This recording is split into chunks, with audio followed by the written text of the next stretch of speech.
ज़्यादातर हम घर में पाव भाजी बनाते हैं बट वो बाजार वाला टेस्ट नहीं आता है, केवल उसमें अच्छा कलर नहीं आता है। तो आज मैं आपको पाव भाजी बनाने का सबसे आसान तरीका बताऊंगा। इस तरह से भी पाव भाजी बनाएंगे, बहुत ही ज़्यादा टेस्टी बनेगी खाने में। तो चलिए रेसिपी शुरू करते हैं। पाव भाजी बनाने के लिए आपको थोड़ी सी सब्जियां चाहिए होंगी। गोभी, चुकंदर, 2 गाजर, 2 आलू और एक यहाँ पे मैंने शिमला मिर्च ली है। जो गाजर है इसको आपने छील लेना है और इसको आपने कटिंग कर लेना है। तो ये देखिए इस तरह से ना इसके 4 पीसेस कर दीजिए और इसके अंदर जो वाइट पार्ट होता है ना उसको आपने निकाल देना है।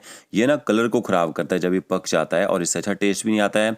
तो ये देखिए इस तरह से आप गाजर को ना अंदर से काट लीजिए। फिर आपने इसकी ना छोटे छोटे पीसेज में कटिंग कर लेनी है। ज़्यादा बड़े मोटे पीसेज नहीं रखने हैं ताकि हम जब इसको मैश करें तो ये आसानी से मैश हो जाए। यहाँ पे जो आलू है, आलू को आपने ना पील कर लेना है। उसके बाद आलू को धो लीजिए। धोने के बाद उसी तरह से आपने आलू की भी कटिंग कर लेनी है। अगर आप धो के आलू को नहीं काटेंगे ना तो एकदम से डार्क हो जाता है।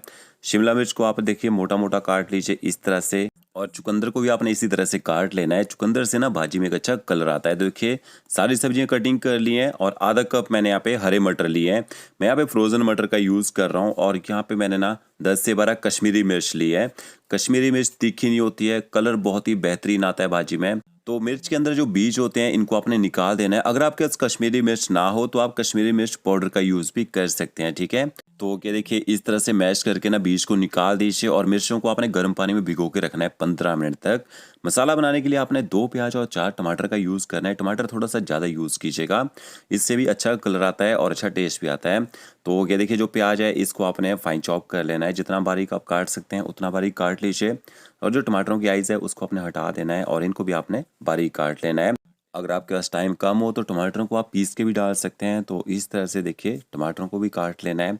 तो प्याज टमाटर की कटिंग यहाँ पे हो गई। थोड़ी सी मैं यहाँ पे ना लाल शिमला मिर्च का यूज़ भी कर रहा हूँ जिसको मैंने काट के साइड में रख लिया है। और यहाँ पे देखिए कश्मीरी मिर्च को मैंने गर्म पानी में भिगो के रखा था और कश्मीरी मिर्च जो है बिल्कुल सॉफ्ट हो चुकी है। इसको आपने पीस लेना है थोड़ा सा पानी डाल के। तो ये देखिए इससे बहुत ही बेहतरीन कलर आएगा आपकी भाजी में और अच्छा टेस्ट भी आएगा। अब यहाँ मैंने प्रेशर कुक कर लिया है। 1 बड़ा चम्मच उसमें ऑयल ऐड करेंगे, साथ में 2 क्यूब आप इसमें बटर के ऐड कर दीजिए। जैसे बटर थोड़ा सा मेल्ट हो जाएगा इसके बाद आपने इसमें ना बारीक कटा हुआ प्याज ऐड कर देना है। और अब आपने गैस की फ्लेम ना हाई करनी है और हाई फ्लेम में प्याज को अच्छी तरह से पका लीजिए। तो शॉर्टकट तरीका बताऊंगा और इस तरीके से आप भाजी बनाएंगे ना टेस्ट भी बहुत ही बेहतरीन आएगा। तो यहाँ पे देखिए प्याज का कलर जैसे थोड़ा सा चेंज होना शुरू हो जाएगा इसके बाद आपने 1 बड़ा चम्मच इसमें अदरक लहसुन का पेस्ट ऐड कर देना है। और पेस्ट को भी अच्छी तरह से आपने यहाँ पे पका लेना है ताकि इसका जो कच्चा टेस्ट है ना वो ख़त्म हो जाए। तो यहाँ पेस्ट को भी मैंने पका लिया है और प्याज बिल्कुल सॉफ्ट हो चुका है। फिर आप इसमें ना शिमला मिर्च और टमाटर ऐड कर दीजिए और 1 चम्मच भर के आपने इसमें नमक ऐड कर देना है। नमक से टमाटर है ना जल्दी गल जाएंगे।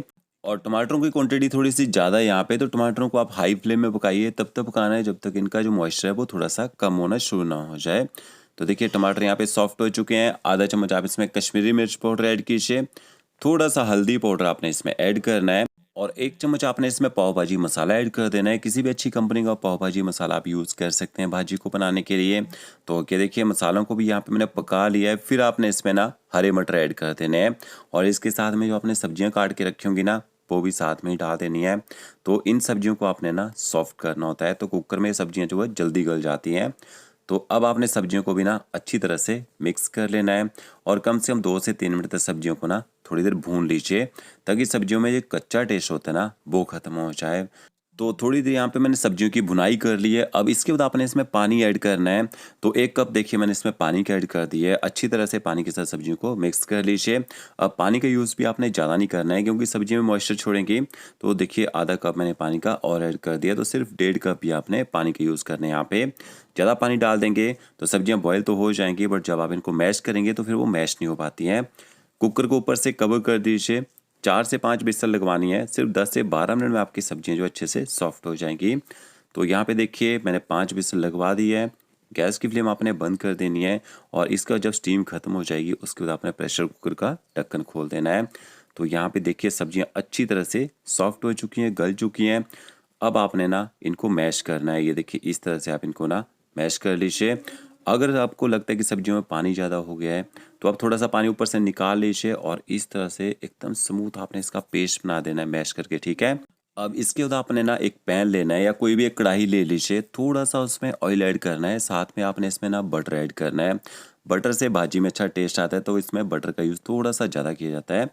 फिर जैसे आपका बटर थोड़ा सा मेल्ट हो जाएगा, एक छोटा चम्मच आप इसमें जिंजर गार्लिक पेस्ट ऐड कीजिए और पेस्ट को आपने बटर के साथ मिक्स कर लेना है। थोड़ी देर आपने अदरक लहसुन के पेस्ट को यहाँ पे पका लेना है। फिर आपने जो चिल्ली पेस्ट बना के रखा होगा ना, वो ऐड कर देना है। और अगर आपके पास यहाँ पे कश्मीरी मिर्च ना हो तो 2 चम्मच आपने कश्मीरी मिर्च पाउडर लेना है, उसको पानी के साथ मिक्स करके ना उसको ऐड कर सकते हैं। तो क्या देखिए 2 छोटे चम्मच भर के मैंने इसमें कश्मीरी मिर्च पेस्ट के ऐड कर दिए हैं।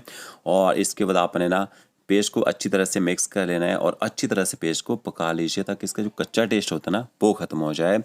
तो देखिए पेस्ट ने यहाँ पे ऑयल छोड़ दिया है। 1 चम्मच इसमें पाव भाजी मसाला ऐड करेंगे। थोड़ी सी मैंने इसमें रोस्ट की कसूरी मेथी ऐड की है। पाव भाजी मसाला को आपने ना मिक्स कर लेना है। और यहाँ पे देखिए ये आपका जो मसाला है वो तैयार हो चुका है। इसके बाद जो आपने भाजी मैश करके रखी होगी ना वो ऐड कर देनी है, या फिर आप इस मसाले को कुकर में डाल दीजिए। कुकर में भी आप इस भाजी को बना के तैयार कर सकते हैं। अब आपने ना अच्छी तरह से मसाले को और भाजी को मिक्स कर लेना है और कम से कम 4 से 5 मिनट तक आपने इसको पका भी लेना है ताकि भाजी थोड़ी सी थिक हो जाए और पकने के बाद इसमें एक अच्छा कलर भी आ जाए। तो ये देखिए हमारी जो पाव भाजी की भाजी है ना वो बनके तैयार हो चुकी है। अब इसके बाद मैं आपको ना पाव सर्व करने का तरीका बताऊंगा कि आप भाजी के साथ पाव किस तरह से सर्व कर सकते हैं और सॉफ्ट पाव बना सकते हैं। तो ये देखिए कि यहाँ पे मैंने 2 पाव लिए हैं, इसके बीच में आपने इस तरह से ना कट लगा देना है। आप 1/2 भी कर सकते हैं, बट ये जो पाव रहते हैं जुड़ा रहता है तो इस तरह से थोड़ा सा गहरा कट लगा दीजिए। फिर आपने एक पैन लेना है, उसमें थोड़ा सा बटर ऐड कीजिए। थोड़ा सा आपने इसमें ना कश्मीरी मिर्च पाउडर ऐड करना है। थोड़ा सा हरा धनिया डालिए और 1 चम्मच आपने इसमें ना भाजी का ऐड करना है। भाजी को आपने ना अच्छी तरह से बटर के साथ यहाँ पे मिक्स कर लेना है। फिर आपने जो पाव काट के रखा होगा वो पाव इस मसाले के अंदर ऐड कर देना है। तो इसको अच्छी तरह से गर्म होने दीजिए। अच्छे से आप पाव को गर्म करेंगे बिल्कुल सॉफ्ट हो जाएगा खाने में। और इसके बाद आप पाव को फोल्ड कर दीजिए। चारों तरफ से आपने इसको अच्छी तरह से गर्म कर लेना है और इसी मसाले में एक और पाव गर्म हो जाएगा। तो इस तरह से पाव भाजी बना के देखिए, बहुत ही ज़बरदस्त बनेगी। तो फ्रेंड्स वीडियो अच्छा लगा होगा लाइक शेयर कमेंट जरूर कीजिएगा। ओके फ्रेंड्स, मिलते हैं नई वीडियो के साथ। Thank you.